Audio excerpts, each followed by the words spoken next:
আসসালামু আলাইকুম গাইস, আমি আজকে ক্যাপসা রান্না করব। এটাকে বলে অ্যারাবিয়ান ডিশ। আজকে সম্পূর্ণ রেসিপি আপনাদেরকে দেখিয়ে দিব যে কীভাবে ক্যাপসা রান্না করে। ফার্স্টে তেলে পেঁয়াজ দিয়ে দিলাম। পেঁয়াজটা একটু লাল করে ভেজে নেব। পেঁয়াজটা একটু ভাজা হয়েছে, আমি আগের থেকে গাজরগুলোকে বিট করে রেখেছিলাম। এখন গাজরগুলোকে দিয়ে দিব।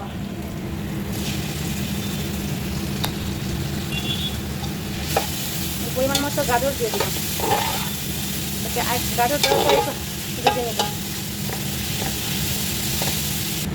গাজরটা হালকা ভাজা হয়েছে, এখন দিয়ে দিব টমেটো কুচি, কারণ এটাতে টমেটো লাগে। টমেটো পেস্ট হলে সবচেয়ে বেশি ভালো হয়, আমি টমেটো কুচি করে দিয়েছি। ক্যাপসা তৈরি করতে এই জিনিসগুলো বেশি লাগে, যেমন এই যে গোলমরিচের গুঁড়া, জিরা বাটা আছে, সয়া সস, আপনার ম্যাগি মশলা লাগে, আর এটা হচ্ছে আপনার চিকেন স্টকটা লাগবেই, এটা মাস্ট লাগবে। এই চিকেন স্টক আর ম্যাগি মশলা এই দুটাতে স্বাদ বাড়ায় ক্যাপসার।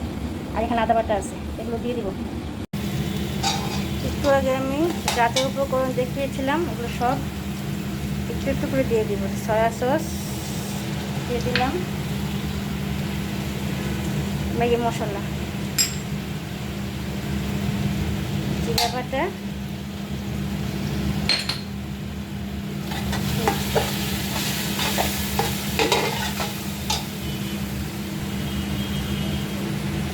দিয়ে দিলাম আদা বাটা, পরিমাণ মতো আদা বাটা। কতক্ষণ নেড়ে চেড়ে দিয়ে দিব চিকেন স্টক।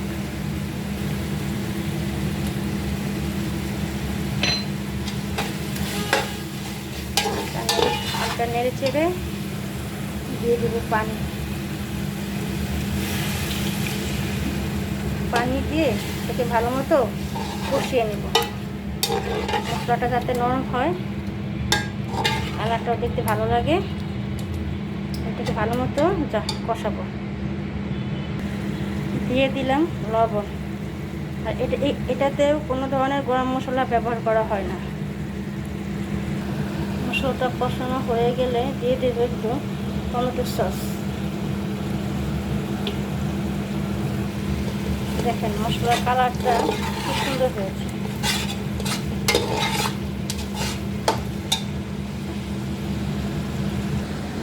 আমি আগে থেকে বাসমতি চালটা ধুয়ে রেখেছিলাম। চালটা খুব সুন্দর, ধুয়ে রাখলে চালটা খুব সুন্দর হয়। এখানে চালটাকে আমি দিয়ে দিব।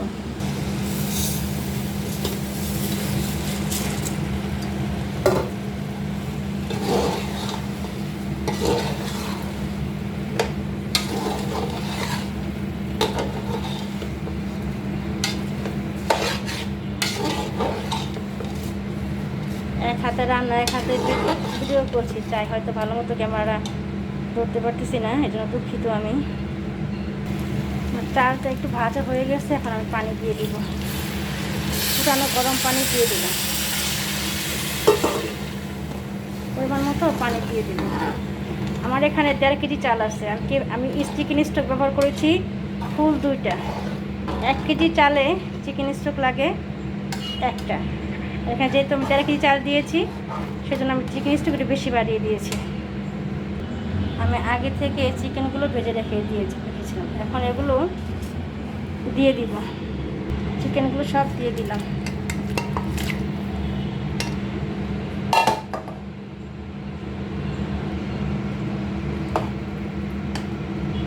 চিকেনগুলো দিয়ে একটু হালকা নেড়ে ভিতরে দিয়ে দিলাম। ভালো কষা পর্যন্ত আমরা অপেক্ষা করব। এখন দিয়ে দিব কেটে রাখা ক্যাপসিকামগুলো।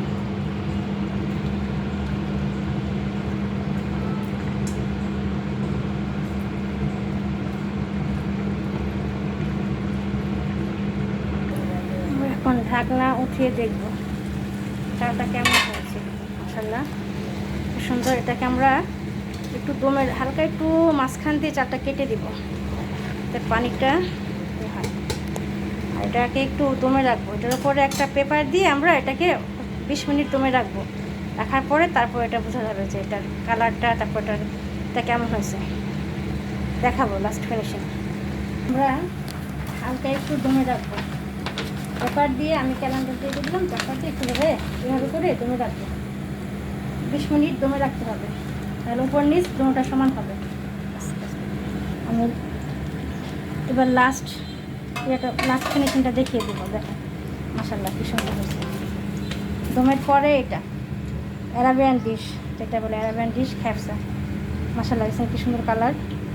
শেষ ফিনিশিং শেষ। আসলে ভালো থাকবেন।